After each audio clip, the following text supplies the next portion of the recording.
তুমি কি চাও যে তোমার প্রোডাক্টিভিটি আরো বাড়ুক?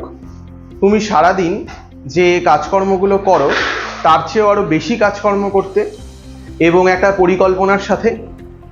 যদি চাও তাহলে এই ভিডিওটা কিছুক্ষণ দেখো, বুঝতে পারবে।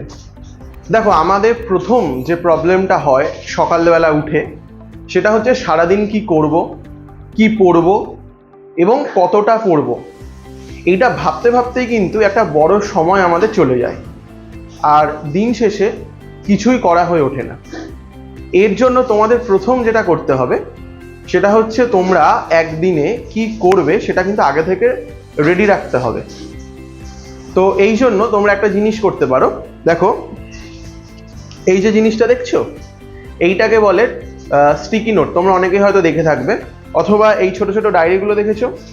এরকম স্টিকি নোট কিংবা ডায়েরি ইউজ করবে। রাত্রেবেলা তোমরা লিখে রাখবে যে পরের দিন সারাদিন কি করবে। কিরকম ভাবে লিখে রাখবে? একটা পয়েন্ট করবে, বুলেট, পাশে লিখবে যে ইতিহাস পড়ব 10 পৃষ্ঠা, নিচে আরেকটা বুলেট পয়েন্ট, সেটা হচ্ছে ধরো অঙ্ক করব এই চ্যাপ্টারটা। মানে তোমার যা যা পরের দিনের কাজ সেই সমস্তটা কিন্তু তুমি লিখে রাখবে এটার মধ্যে, বুলেট পয়েন্ট করে করে। এমনকি তোমার যদি কোনো অন্য কোনো কাজও থাকে পড়াশোনার বাইরে, ধরো তোমাকে একটু ব্যাংকে যেতে হতে পারে বাড়ির কোনো সমস্যার জন্য, তুমি সেই জিনিসটাও কিন্তু লিখে রাখবে ওখানে, বুলেট পয়েন্ট করে যে ব্যাংকে যেতে হবে। রাত্রেবেলা এই জিনিসটা পুরো রেডি করে রাখলে, করে তোমার যে পড়ার জায়গা স্টাডি টেবিল, সেখানে এই স্টিকি নোটটা আটকে রাখলে বা এই ডায়েরিটা খোলা অবস্থায় রেখে দেবে। কিন্তু পরের দিন সকালবেলা উঠে তোমাকে আর ভাবতে হবে না যে আমি আজকে সারাদিন কি করব, কতটা করব, কারণ তোমার কিন্তু স্টিকি নোট আগে থেকে রেডি। তুমি প্রথমে পড়তে বসলে, প্রথম যে টাস্কটা তোমার লেখা ছিল, ধরো অঙ্ক করার কথা বা ইতিহাস পড়ার কথা, ওখানে লেখা ইতিহাস 10 পাতা পড়বে। ইতিহাস থরলি 10 পাতা পড়ে ফেলো। পড়ার পর ওই যে স্টিকি নোটের আগে যে একটা বুলেট পয়েন্ট রয়েছে, জিনিসটা একটা টিক মার্ক করে দাও বা পুরো টাস্কটা কেটে দাও।